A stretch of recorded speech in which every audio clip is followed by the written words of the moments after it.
आप सभी को मेरा राधे राधे। राधे कृष्ण के चैनल पर आप सभी का मैं बहुत बहुत स्वागत करती हूँ। दोस्तों, आप सभी को मैं बता रही हूँ कि वृंदावन में एक ऐसा मंदिर है जिसमें 575 वर्ष से माचिस की तीली का प्रयोग नहीं किया जाता है, बल्कि वहाँ दीपक से लेकर रात भोग की तैयारी करने के लिए मंत्रों द्वारा जलाई हुई अग्नि का ही प्रयोग किया जाता है। उस मंदिर में श्री कृष्ण की वो मूर्ति है,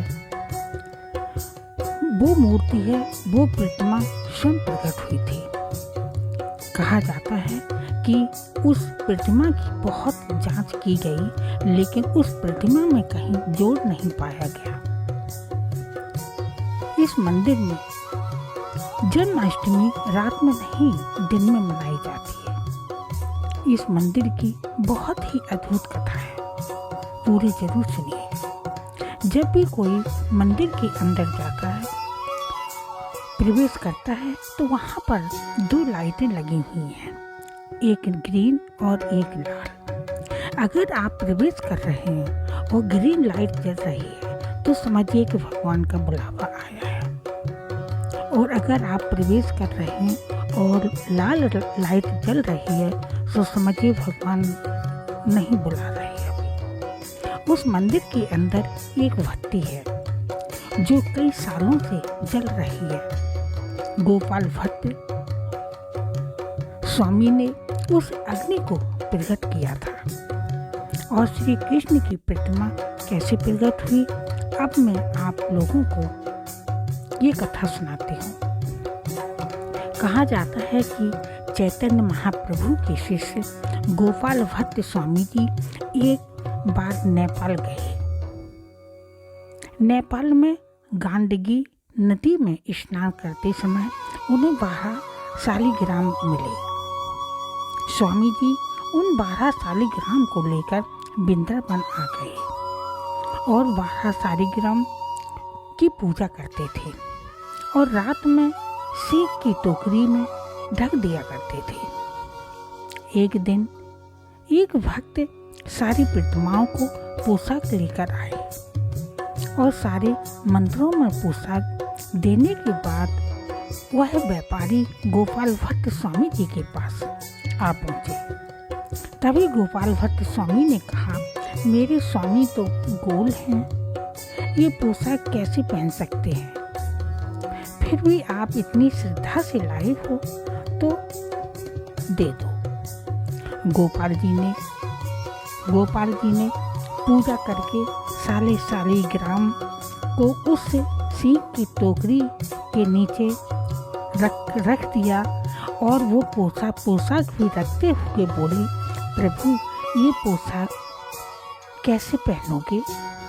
आपका भक्त लेकर आया है, प्रभु मैं आपके पास में रख के दे रहा। सुबह हुई गोपाल भट्ट जी सुबह स्नान करके नहाकर टोकरी खोली तो उसमें से एक शालिग्राम कृष्ण की मूर्ति में बदल गई और 11 शालिग्राम अभी भी गोपाल भट्ट की समाधि के पास रखे हैं।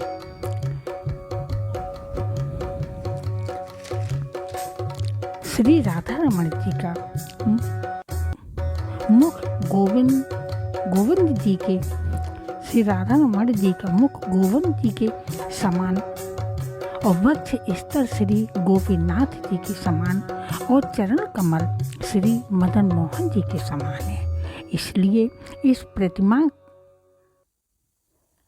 में श्री गोविंद नाथ जी, श्री गोपाल नाथ जी और श्री मदन मोहन जी की दर्शनों का फल मिलता है। औरंगजेब के समय जब विग्रह को तोड़ा गया तो विग्रहों को अलग अलग स्थानों पर ले जाया गया, परंतु राधा रमण की प्रतिमा संभाल कर छिपाकर वहीं रखी गई और सुरक्षित किया गया। राधा रमण लाल जी जहाँ थे वहीं पर हैं। दोस्तों, आप सभी को बता दूं कि जन्माष्टमी दिन में क्यों मनाई जाती है, क्योंकि भगवान की पूजा बाल स्वरूप में की जाती है, इसलिए दिन में मनाई जाती है। क्योंकि भगवान बाल रूप में भगवान की पूजा होती है, इसलिए छोटे बच्चे को रात में जगाना लोग उचित नहीं समझते।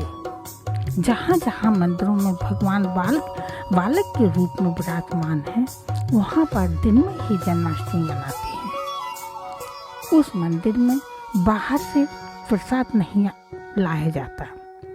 वहीं पर जो प्रसाद मिलता है उसको कुलिया प्रसाद कहते हैं। वो प्रसाद वहीं पर तैयार किया जाता है खोए और दूध से। उसी प्रसाद से भगवान का भोग लगता है।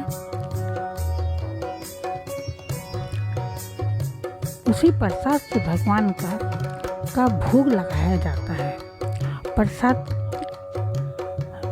प्रसाद मंदिर में भी बनता है, क्योंकि गोपाल भट्ट जी ने मंत्रों द्वारा वो भट्टी तैयार कर की थी। वो अभी भी भट्टी जलती है। उसी से जहाँ भी ज़रूरत पड़ती है, अग्नि की ज़रूरत हो, आरती की ज़रूरत हो, जिस तरह अग्नि की ज़रूरत पड़ेगी, उसी भट्टी से उसको लिया जाता।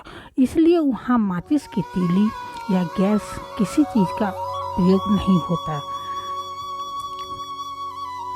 वह भट्टी से ही सब कार्य किए जाते हैं। बोलो राधा कृष्ण की जय, राधा रमण जी की जय। हरे कृष्ण कृष्ण कृष्ण हरे हरे, हरे राम राम राम हरे हरे, हरे कृष्ण कृष्ण कृष्ण हरे हरे, हरे राम राम हरे हरे, हरे राम राम हरे हरे, हरे कृष्ण कृष्ण कृष्ण हरे हरे।